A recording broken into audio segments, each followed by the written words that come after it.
People don't realize how valuable and important this land is to not only the estuarians, but the entire country. In fact, the whole wide world. But things are changing and fast, and if something isn't done really quick, we may lose it all quicker than I thought. No, wait, oh, no! Let's act now before it's too late.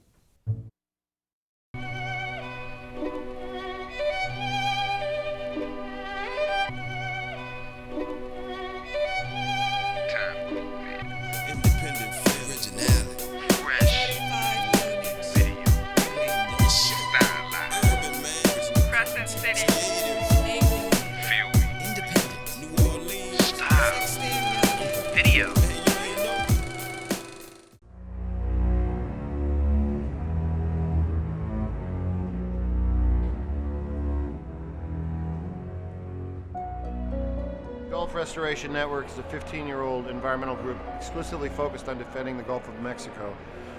BP's oil drilling disaster is threatening the Gulf's coastal and marine environment. The Gulf Restoration Network is working hard to monitor the crisis and urge action from BP. A couple days ago, we flew over what looked to be a ribbon of oil, threatening a large bird rookery full of pelicans, bright pink spoonbills, and other wildlife. BP's drilling disaster is also threatening coastal communities that harvest 30% of the nation's seafood and provide the shrimp, oysters, and crabs New Orleans is famous for. Breathing all that poison, I mean, I figured like people would get sick and they help, and we probably wouldn't be able to live over here, to tell you the truth. I mean, how are you gonna breathe all that every day? And I don't know, it's just devastating. If it comes over here, it's going to be devastated again. I think that in 2010, with all of the revenues coming from this type of industry, with all of the technologies that's available, with all of the minds around the globe, it's able to find a way to do this where we don't have this type of situation, I think we can do something better. And that's not happening because people don't want to get off of that bottom line, and it's all about profit. It's all about profit. And it's like profit for today, and you suffer for generations afterwards. It's enough of that. The powers that be, the people who are in control now, they're going to do damage control to themselves and their organizations and their entities. So the information coming out, you may not get the complete picture. You may not get all of the truth. We need the truth because our very lives depend on it, our very livelihood. Our entire culture, depends on getting the truth, knowing what we have to deal with, what is the duration of what we have to deal with, and how to go about it from there. Without the truth, we're sunk. I don't know what we're gonna do. I don't have no plan yet, but I need to start making them if it comes here. We the people. That's what our Constitution says. We the people. So we the people need to take charge and let the people who are supposed to act on our behalf make them responsible. As Gulf Restoration Network monitors and responds to this crisis, they'll need your support. Visit bpdrillingdisaster.org to take action, stay informed, and donate to these efforts.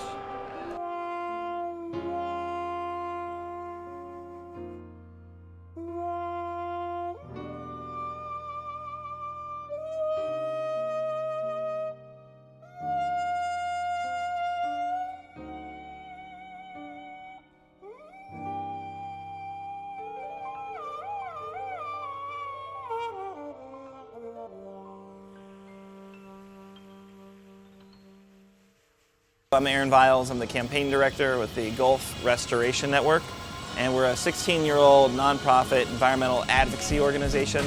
We have an exclusive focus on the health of the Gulf of Mexico, and for 16 years we've worked for healthier fish populations, we've worked for protected wetlands and restored wetlands, and safe and clean waterways for the Gulf of Mexico. Well, the well's capped, and that means there's no new oil coming out right now, and that's huge news. That's a very, very important step in this process. It's, it's ridiculous that it took 86 days to actually put a cap in place and to stop the oil from flowing. And now we have to deal with 10 plus Exxon Valdez's worth of oil that are in our Gulf and that are fouling our wetlands and are decimating our fish populations. We don't know what the fallout's going to be. We know that we're going to see a decrease in productivity in the Gulf of Mexico. Certainly this year, we're going to see our fisheries not as productive. We're going to try to figure out how safe the fisheries are and when they should be opened up again for commercial and recreational fishing. Here in Louisiana, we've already opened up some of our recreational areas. They're talking about opening up more of our commercial areas. I think we need to be watching very closely as to what the effects are before we open up these areas. It's certainly something that once the impression gets out there that people are cutting corners again with safety, we certainly want people working, whether that's in the Gulf of Mexico for fishing or for oil industry, but we also want to make sure that what we're doing is safe. And I think this disaster has really exposed that we didn't have the proper protections, so let's not make the disaster worse. Well, Gulf Tides is an effort that we started right after the disaster to try to tell the story about what was happening. What we know is that CNN comes down and MSNBC comes down and they want to tell the story and they find just the biggest news they can. And sometimes the community voices don't get told, or sometimes the environmental stories aren't really told in a way that I think does them a real service. So we started doing that. And so they're short episodes, they're 3 to maybe 4.5 minutes long. We're doing them on an ongoing basis and want to keep telling the stories about what's happening down here. We know now that well's capped, so it's 100 days after the disaster. Folks are moving on, but we know the disaster and the impacts are going to keep affecting our communities, our ecosystem for years, if not really a decade to come. And we're going to keep documenting what's happening down here and telling the stories and urging people to stay engaged and stay involved and to take action. So it's lined up really well. We've had some amazing videographers that we've worked with. I think some compelling storylines. We've worked with communities like the Grand Bayou community, folks who are Native Americans, who are a small population that's right in the wetlands and are seeing the oil come ashore. Really, really powerful stories that I don't think we're getting told otherwise. So we've also been fortunate that Tim Robbins went out with us early on and has been lending his voice, his narration to help tell a compelling story. And we've had the support of some funders to make sure we have the money to do it. But I think most importantly, people need to watch it.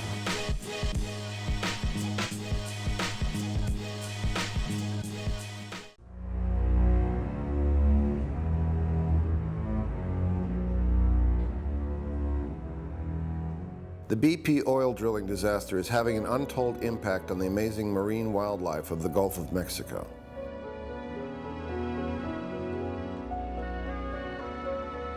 Bluefin tuna, threatened and endangered sea turtles, whale sharks, and a resident pod of sperm whales all rely on habitat within BP's disaster zone.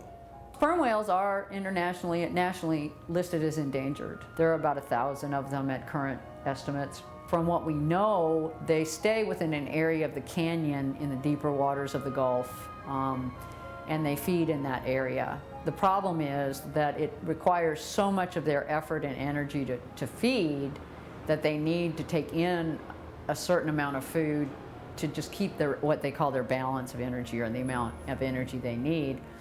And so even moving them from their prime feeding grounds could have long-term impacts on their size, their health, and on their reproduction. How serious the impact and how many of them are going to be impacted is going to be sadly a matter of time. You're not going to be able to know it immediately.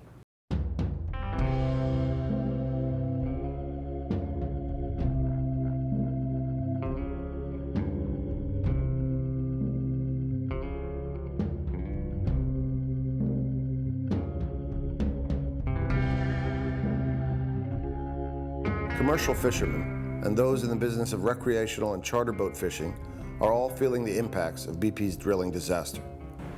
My business was fine 2 months ago, 3 months ago, and my income will effectively be zero next month because my income is derived from charter fishermen, marinas, and that type of thing, where they rely on me to generate business for them. I'm not going to be able to generate any business for them because most of the areas are closed. Pretty soon, pretty much all of them will be closed. Plus, who wants to come down here and fish in an environment, even where there's selected parts of it? So, not just my business, everybody's business that depends on the ability to fish in Louisiana is going to be decimated. I got 14 iron boats. We do about 90 to 100 a day. You wouldn't be able to stand up right here. There would be shrimp stacked up to the ceiling everywhere you look. I'd have 14 to 15 tractor trailers parked out here. Yeah. You have 1,000 people run around this place, going 24/7. We got a guy comes here from London, pollutes the whole Gulf. I gotta watch him on TV saying, I still got 80% left, I can go fish. You know what, that 80% don't have the stuff. Right. The 20% is where everything's at. As the Gulf Restoration Network monitors and responds to this crisis, they continue to need your help. Visit bpdrillingdisaster.org to take action, stay informed, and donate to their efforts.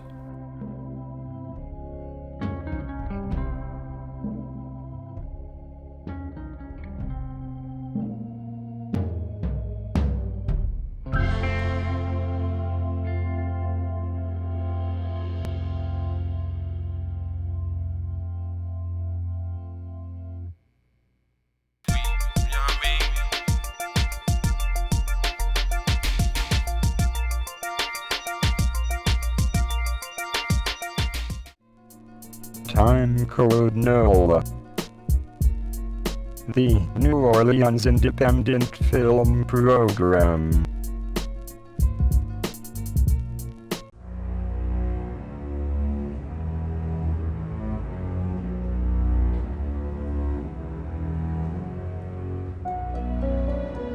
The coastal wetlands of Louisiana are greatly vulnerable to BP's crude oil, due in part to a 50-year legacy of abuse at the hands of the oil industry.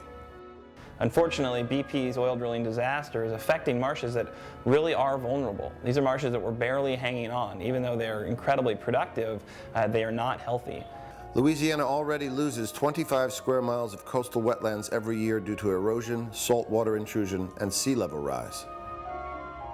The brown pelican, Louisiana's state bird, was removed from the endangered species list in 2009, but has been hit hard by this crisis.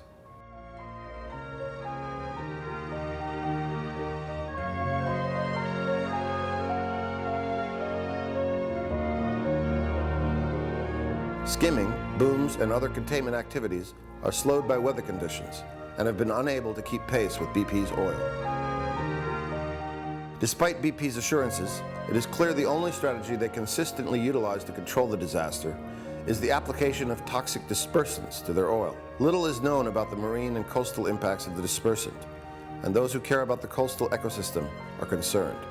What these dispersants do is take the oil, basically break it up into smaller globs and make it suspended in the water column, which means you don't have as much oil on the surface, but anything that lives under the surface has more potential to become in contact with that dispersed oil. We really don't know what the effects of the dispersed oil, the dispersants, and the combination of the two chemicals will have on the aquatic life in the water column.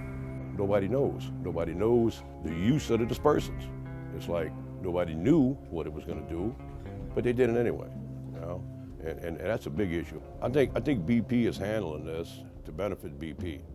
There's certain liabilities by not requiring respiratory protection. The minute that BP states that there's a respiratory issue, and it's self-admitting a respiratory liability for future claims from all along the coast, not just my workers. I think that's a bad position. I think it's going to affect a lot of people's lives, and I truly believe that our federal government is not stepping in and addressing the issue.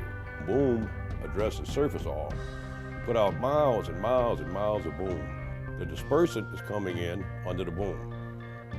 The oil that's coming in is an oil and dispersant mix, weathered, that looks like peanut butter. You know, it's just like we worked for 2 weeks putting out boom for nothing.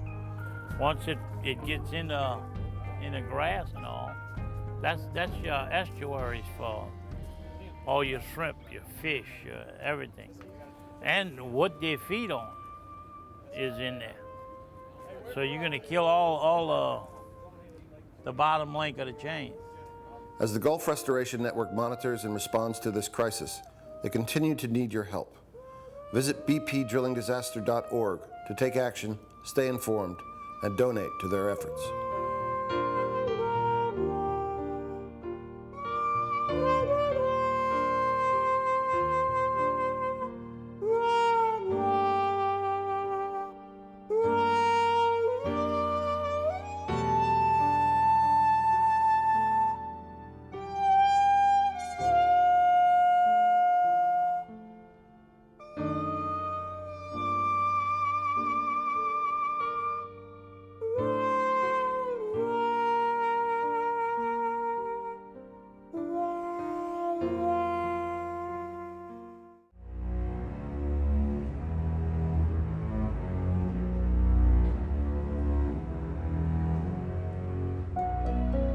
As the BP drilling disaster stretches into its second month, the slow-motion crisis has attracted the eyes of the world.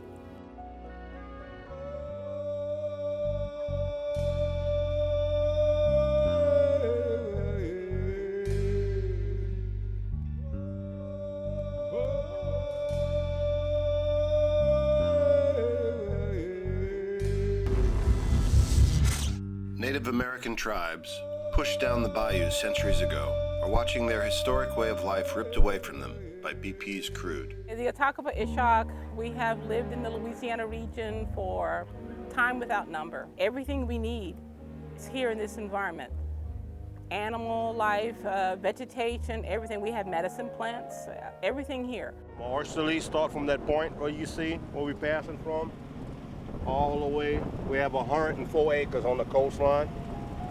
And we have 70-some acres in Bay Batik. And when I came out here, it was covered. Miles and miles of oil, what I seen. And matter of fact, I picked up a pelican. It was all covered up with oil, and went into the land, and then we called the president of Paris and told him, and that evening I came back, and they had about 30 boats skimming, picking up oil. So they got right up on it. Cleanup and containment efforts have increased significantly, but are disorganized and inadequate to deal with what is now the largest oil release in U.S. history. What containment? If there had been containment, we wouldn't be talking all of these days later in this bay where oil came in 46 days after, the disaster.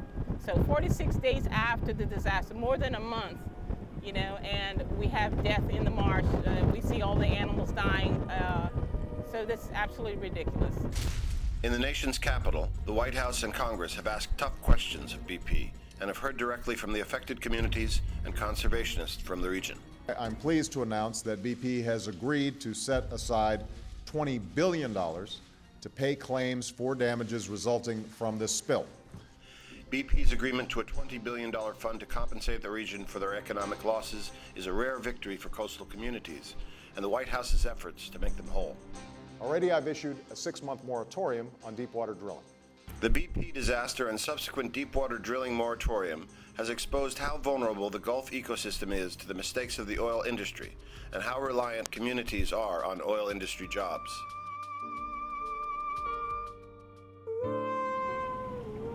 It's just devastating. I mean, there ain't nothing good gonna come out of this. All the horses are gonna die, and they ain't gonna be able to do nothing with it. As the Gulf Restoration Network monitors and responds to this crisis, they continue to need your help. Visit bpdrillingdisaster.org to take action, stay informed, and donate to their efforts.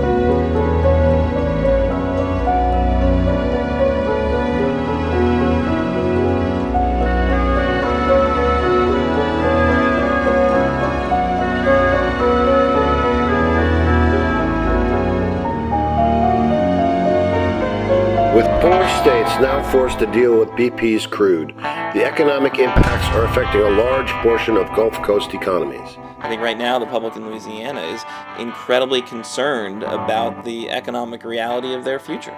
Tourism has dropped off greatly as visitors stay away from their usual destinations. My grandfather started this business in the 1920s. It was a sideline to his shrimp and oyster boat. We operated up through World War II, and the islands were closed during the war. The island became a national park, part of Gulf Islands National Seashore, in 1971. So we've been the acting concessionaire since '71. After Katrina, we were able to come back, even though the coast was pretty much wiped out along the shoreline. This is pretty much the climax of the summer season for us. Normally, I'd have about 700 people in a day. You'd have about 300 passengers on this boat, 250, 300 passengers. Weather's beautiful. You're not seeing anybody out here today except the National Park Service and a few law enforcement officials. The environmental and economic impacts and the political response are hard to watch for those who have long stood against the threats posed by offshore drilling. Fishermen and tourism businesses live year to year, and they live month to month sometimes. And if you have to wait 6 months to get compensated for your losses, a lot of them just aren't gonna make it, period. Federal safeguards that could have stopped a disaster like this from occurring had been set aside due to corporate influence over federal regulatory agencies. The one thing you can be sure of is that there's already an army of lobbyists up there for the oil companies trying to make sure that whatever we do, we don't make the regulations any tighter on them. Plans by BP and other oil companies to respond to crisis have been shown to be pure fiction. There was no plan. The plan submitted by Big Oil were false. They even had walruses listed as some of the things that would be in the plan in the Gulf of Mexico. When you ask the question, was this preventable? Of course it was preventable. It was easy to prevent. You don't go do things in places where you can't fix it when you make a mistake. A legal response is necessary to ensure the lessons of the BP Deepwater disaster are learned. Let me give you an example, right? We filed a lawsuit.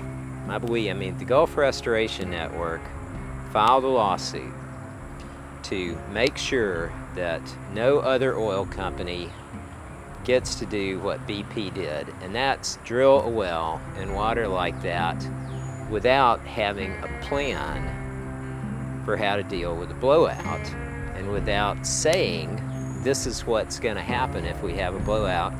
And if you can believe this or not, but it's true.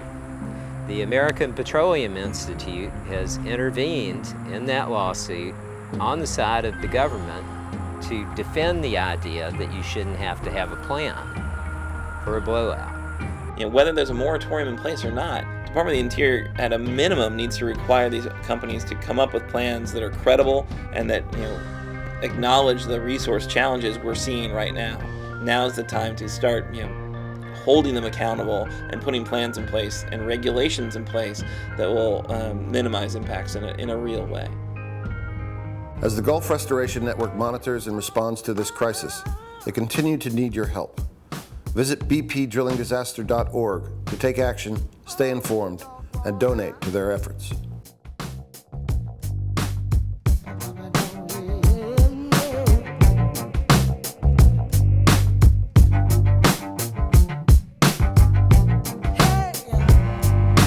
Bang! I hear tick-tock, clap, like a rolling back. Bang! It's a bang, bang, bang. Vibrate, or concentrate.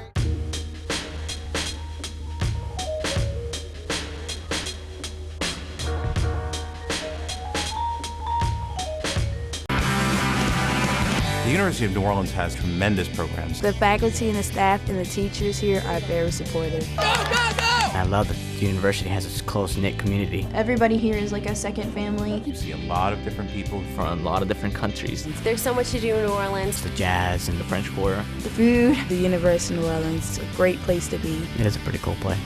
I like it.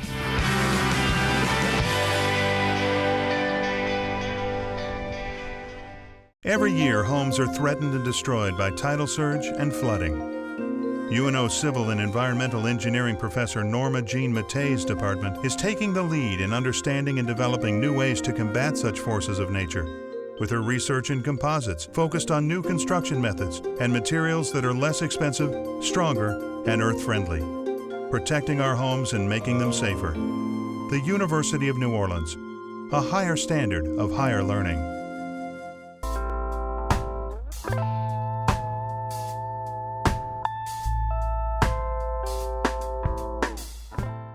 Hi, I'm Walter Williams. I'm a native of New Orleans, filmmaker, and probably best known for creating the character Mr. Bill from Saturday Night Live.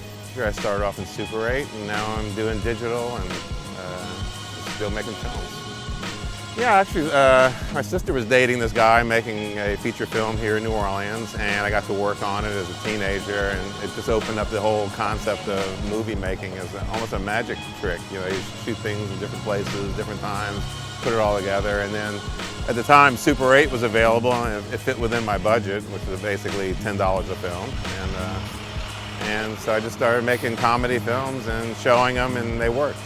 So I packed up my bags, headed to New York before I knew any better, and had my films on Saturday Night Live the first season, and kept making a few more. Finally got popular and got on staff, and got on staff as a writer also, so I created other skits, but mostly people know me for Mr. Bill. So I lived in New York and LA I did my 10 to 15 in New York, and then LA, and then I always wanted to come back to New Orleans. So about 2000 I got more interested in doing documentary films and thought New Orleans would be a good subject. So I came home with a blank sheet and thought I was going to do the music or the culture or something.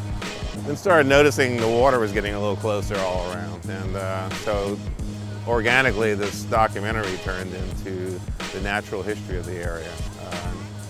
So I made a 1-hour documentary, New Orleans, the natural history. And one of the things it pointed out was the value of the wetlands and being inland, away from the ocean. I mean, you're not going to have bad crime or bad schools or crummy mayors if a 30-foot ocean surge comes in, because there's not going to be anything.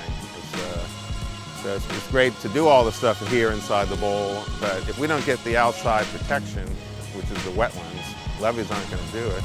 You know, it's kind of a futile, we're just waiting at some point in time, maybe next summer, maybe the following year, to be totally wiped out. And the thing is, this city wasn't like this. People think we shouldn't have built a city in this situation. Well, we didn't. We built a city 90 miles inland, above sea level, and suddenly the situation's changed in my lifetime. When I was a kid in Hurricane Betsy was actually a more powerful storm than Katrina.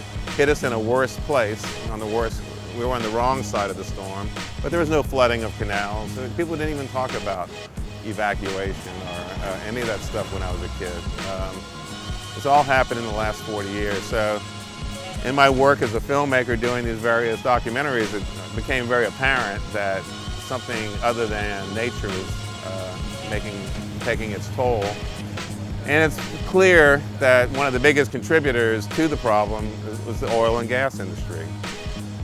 When I started off just getting people to be aware of wetlands, they would glaze over, but now 90% of the people agree we need wetlands. The question now is, how do you actually do it?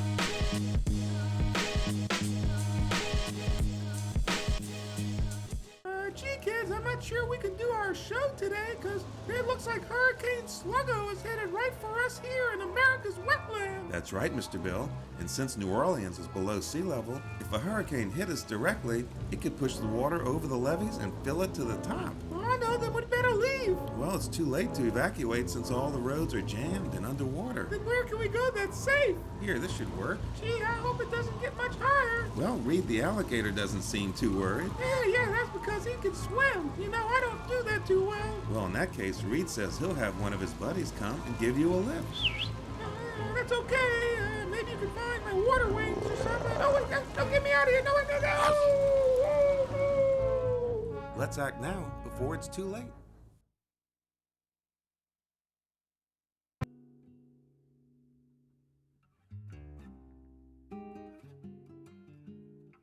Entire swamps are being clear-cut, and the whole trees from those swamps are being turned into cypress mulch. The Save Our Cypress Coalition has collected extensive evidence that shows that this is happening. It's the same mulch that ends up in the gardening departments of Walmart and Home Depot and Lowe's. You know, we're asking consumers to stop buying cypress mulch, and we're asking distributors like Walmart and Home Depot and Lowe's to stop selling cypress mulch. Cutting down cypress forests, literally clear-cutting cypress forests to make cypress mulch is like melting down the Liberty Bell to make paper clips. You know, these companies are turning a national treasure into an inherently disposable product. Cypress is the most important tree on the swamp. You know, it's the deciduous conifers related to the sequoias and the redwoods. You know, animals in the swamp rely very heavily on hollows to survive, many species of birds and mammals. Because cypress grows so old like the sequoias and so big, they provide the biggest hollow trees and the biggest hollows and the most hollows for animals to breed. So they become the most important tree for the ecosystem. In addition to that, cypress trees, the leaves are edible, cypress balls are edible for squirrels. They lose the bark. You can look at the cypress and see the bark is loose. There's a lot of insects that can move inside the bark, and that provides food for a lot of woodpeckers and other birds. So it's a food-producing machine in addition to provide the habitat for the birds and mammals to breed. If they were just going in and taking the trees that had a decent amount of board feet or saw log value, you would still have very much intact forests. The problem is that they're taking everything. They're clear-cutting the entire forest, and they're putting most of it into mulch, taking a few big trees and turning that into actual board feet and actual timber. But without that mulch market, you wouldn't have the incentive to go in and actually log those forests. Your kids and my kids will never see a swamp. So that's what's going on here in Louisiana today. We can't afford to cut any more cypress down. We need every single one of them out there. We need hundreds of thousands more. Now that we know how important cypress tupelo swamp is for storm surge reduction, it seems ridiculous to me that we're still logging these trees and converting them into mulch. You're taking a resource, it's like paving your driveway with gold. You're taking a resource that is so valuable, of course it'll work as mulch, but so would gold on your driveway. It's absolutely ridiculous. What the cypress do is they dissipate the actual wave energy, which proved to be proved to be detrimental to the levees. So the levees that were overtopped had a wetland buffer, but they didn't actually breach. The levees that did not have a wetland buffer breached during the storm, and it was the breaches that caused the damage to New Orleans.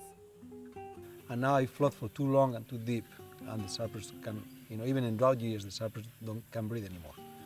So what you see is what you get. There is no little cypress coming up behind those fellows, and if they cut them down, we lose the cypress trees forever. That's one of the arguments that the loggers make, is that the second growth cypress came back 100 years ago, so if we log it, it'll come back again. But what is not true is that the entire landscape has changed in so many ways. We've dug these huge canals to the Gulf of Mexico that allow saltwater intrusion to occur that didn't used to occur.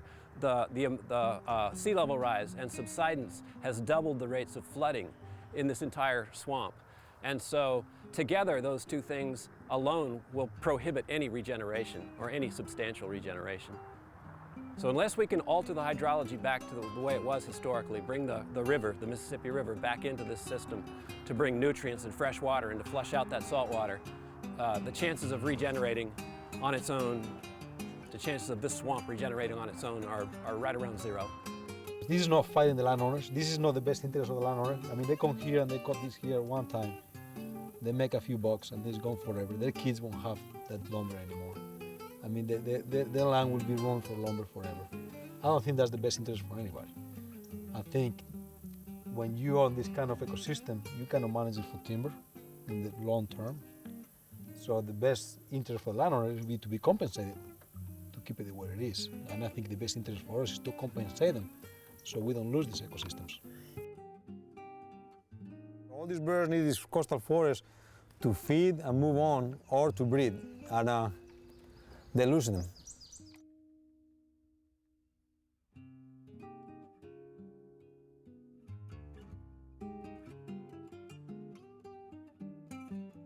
In terms of storm surge protection, we really can't let a single cypress or tupelo be logged, and yet they're being logged by the hundreds. So far, thousands of people have sent emails to the CEOs of all 3 companies asking them to stop selling cypress mulch. Hundreds of people have called in. We had a particular call-in day where we had hundreds of folks throughout the country and the Gulf call the companies. We need Walmart, Home Depot, and Lowe's to stop selling cypress mulch. It's an unnecessary and unsustainable product that's threatening the Gulf Coast.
Critical state right now. Coastal scientists have said we have really as little as 10 years to reverse these processes and to put the Mississippi River back into these swamps and into these marshes. One of the most significant is just the role that they play in protecting communities like New Orleans. Like any South Louisiana community really exists because those coastal wetlands are between the Gulf of Mexico and the community. When storms come in, as they do every summer, we need to have those natural coastal lines of defense between us and the Gulf. The barrier islands, the shallow sound, the marshes, the cypress swamps, all these add up to very significant natural storm protection. And those coastal lines of defense are critical for the region, I think. The front man of Fishbone. I met up with Aaron, right? Aaron and Clint. Clint said, man, I want to take you on a plane ride, man. These guys are going to take us on a plane ride, and we're going to see the wetlands. And I'm like, the wetlands? What's that? And it was like, the wetlands, the marsh. I'm like, okay, the marsh, right, okay. So, see, I'm from Los Angeles, so that's earthquake land out there, but see, here is a whole different story, you know, and so you hear about it on the news where the floods came in, and, you know, and just people dying and getting caught up, and the government not doing anything about it for like 4 days, right? When y'all ask me the question, like, why should we fix, you know, this situation? This is the most direct answer I can give, you know, because this is going to happen over and over and over again. Restoring our wetlands, which is the buffer zone between us and the water. And all that wind, all that energy coming here and washing us out. And if the wetlands aren't sturdy, that's right, then the whole Gulf of Mexico is going to come in on New Orleans, pretty much. So yeah, I'm Stanton Moore. I play drums with Galactic, Garage à Trois, Stanton Moore Trio, whole lots of other projects, do sessions and tour around with a lot of different people. And I'm born and raised here in New Orleans. And to me, a lot of American music that we play and listen to today is coming from New Orleans. I mean, we all know jazz and second line and funk is all coming from New Orleans, but I mean, if you listen to anything nowadays that has a backbeat, which is everything from, you know, Christian music to country music to, you know, gospel to hip hop to heavy metal, You know, it all has a backbeat, and that's all coming from New Orleans. It's coming from Earl Palmer, you know, taking what was a shout chorus, boom, splackaloon, splackaloon, splackaloon. We just went up in the plane just now and looked at how, you know, what used to be land or what used to be marsh, and what is showing up on the map as marsh is really just water, and it's really mind-blowing. It's like, you mean that's the city, and you're seeing downtown, and the water is that close, you know? And then when you look at the Mr. Go and you see how that was just basically a funnel for the storm surge to just rocket in and just completely just, you know, like a rifle shot into the lower 9 and you know, the back door of the city. And it's really mind-blowing. It's like, my God, this is really scary. We're losing the swamps, we're losing the marshes, we're losing about a football field's worth of coastal wetlands every 45 minutes due to those processes. We've seen the oil companies come through, they've dredged tens of thousands of miles of canals through those marshes, which just really speeds up the process of losing the marsh. So it's in a critical state right now. Basically, the entire coast hemorrhage. It's kind of like you got your arm and you put a major slash in it, and then you just keep cutting it up. And if you put a tourniquet up here, the bottom of the arm's just going to wither away and die. And that's exactly what's happened to our coast.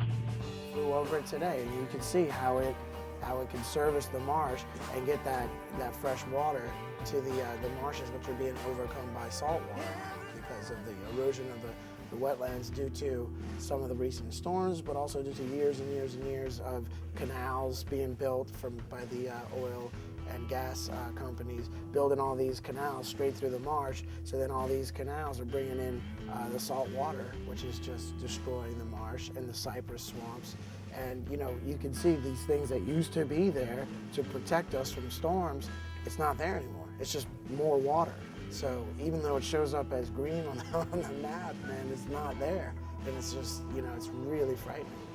Once people start to understand exactly what's at stake if we lose the entire coast of Louisiana, the first question they often ask is, well, how do we restore it? Merely cutting a hole into the levee, effectively creating something called a diversion that diverts fresh water and sediment back into these marshes. It's a cost-effective way of putting fresh water and needed sediment back into these areas to replenish them.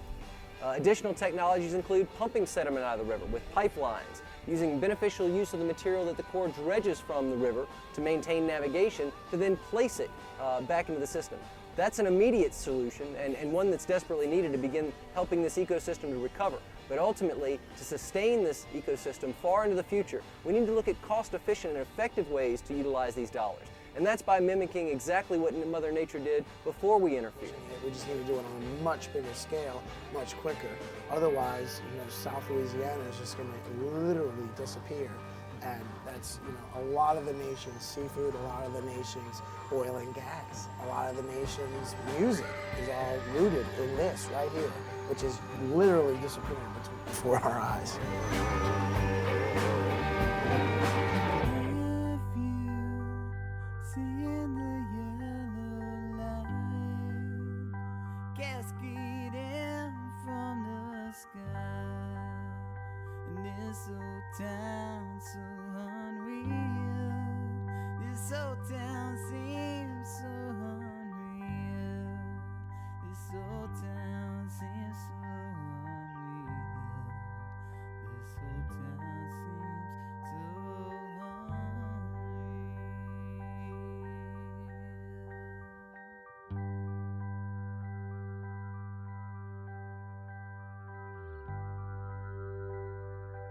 For a long time, I've really thought that local filmmaking is something we want to support and something we want to encourage as much as possible.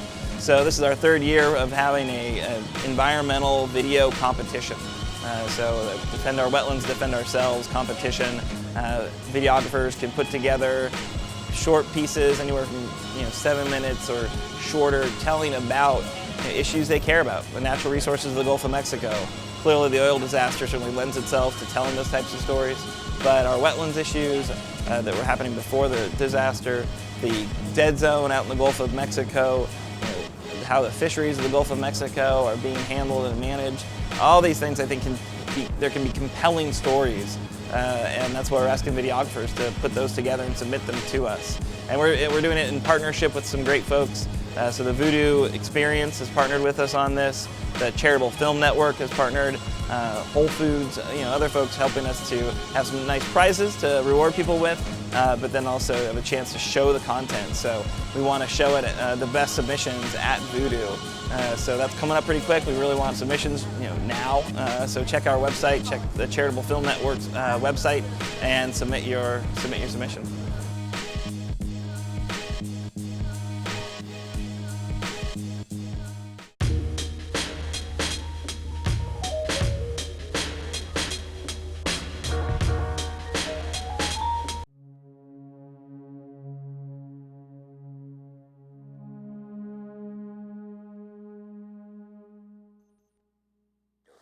I've been back here mostly all my days. I used to fish and hunt back here when I was small. I remember it was beautiful. They had all the trees that's now gone because of saltwater intrusion.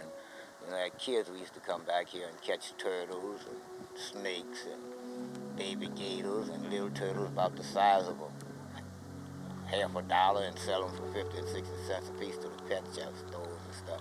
All this is gone now. Every stump that's in here now was a live cypress tree from 65 back. From 65 till now, they gradually start dying away. And they had people living back here, on houses, floating houses, and stilts and things. It was pure cypress swamp here before the 70s. It gradually, died out. It didn't die out instantly.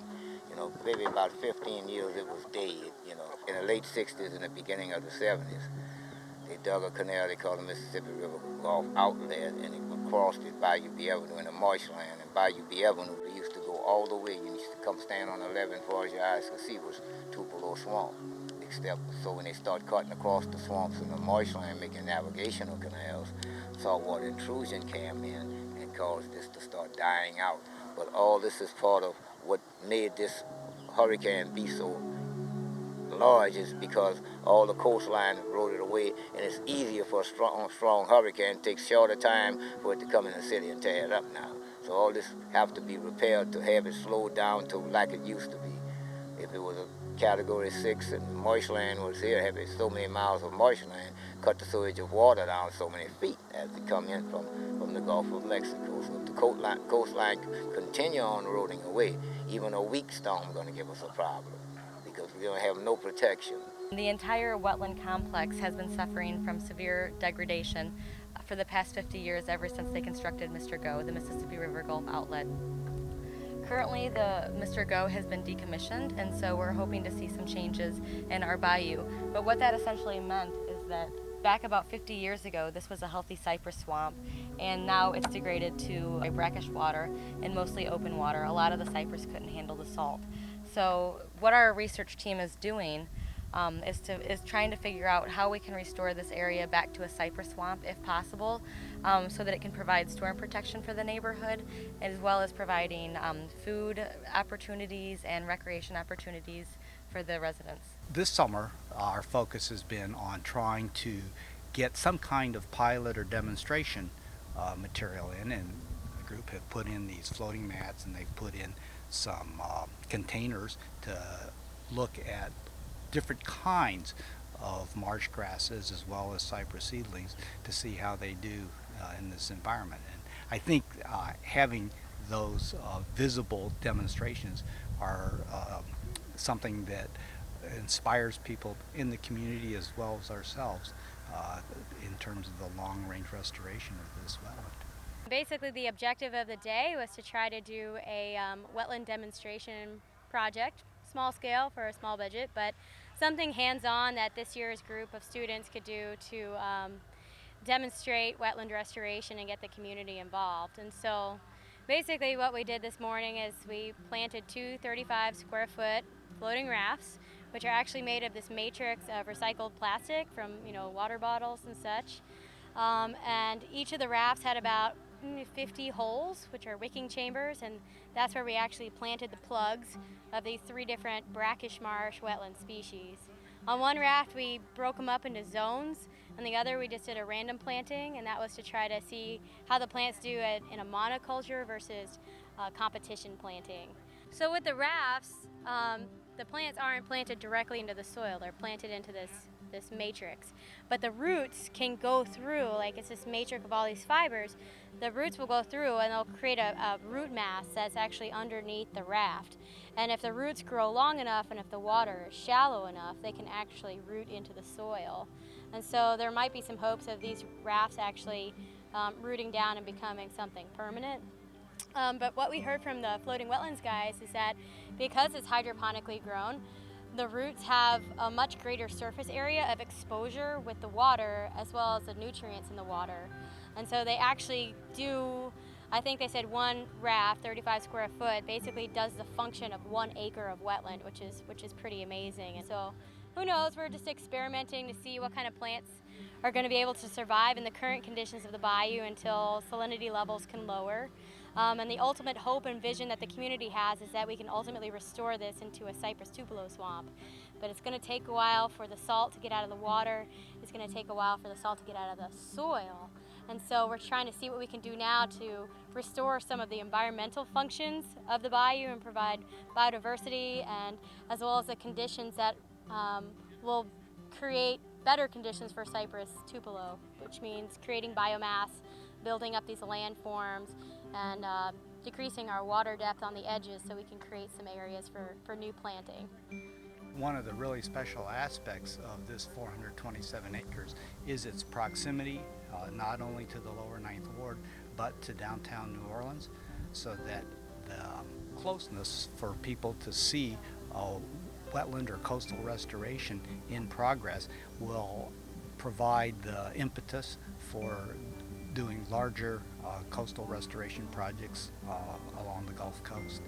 The wetland here can serve as a environmental outdoor laboratory. It's a scale that is daunting sometimes, but relative to even the 28,000 acres of the Central Wetlands Unit, it is still relatively small, and I think very doable if there's a coalition of government agencies and nonprofits and community that want to have it happen, and then it can happen.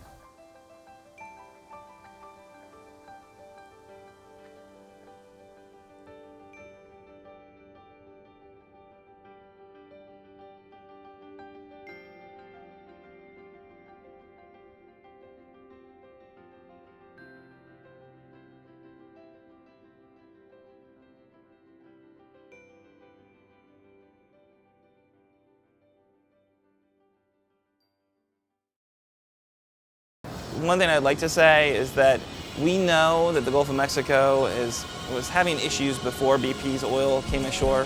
Right, our coastal marshes, were hammered before this disaster by the oil industry, by what we've done to the Mississippi River to provide shipping and navigation for the country. So it is something that I think, as much as people have been kind of captured by this disaster, I really hope that people are being informed about the larger issues in the Gulf of Mexico as well. And we're going to be dealing with this one for quite some time, but if we don't actually, take stock of the Gulf of Mexico and see how it was affected and how it was threatened before this disaster, and put some of these resources to play in helping to make it more sustainable, then I think we missed the only opportunity that would have come out of this, really. So that's, I think, one thing I'm concerned about, is that people who are coming down aren't seeing the whole story. That they're seeing just one little piece of it. Not a little piece, because it's a lot of oil. But it's certainly just a piece of a larger narrative, really, about how the Gulf has been treated.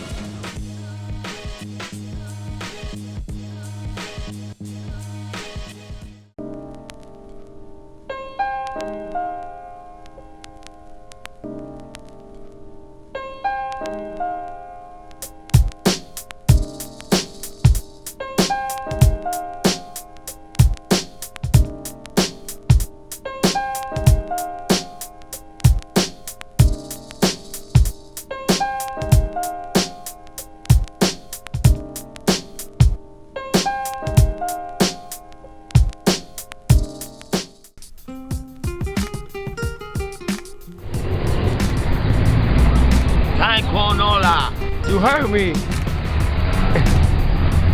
So you're a filmmaker, huh? You sit around with your partners talking about, you gonna shoot this or I'ma shoot that. You ain't shooting shit. You gotta finish the sound bites, and I need ADR and my soundtrack music ain't right. You ain't making movies if nobody ain't seeing them. Get the done, you bullshitting. We need your film. Send them in today. Timecode NOLA, you heard me?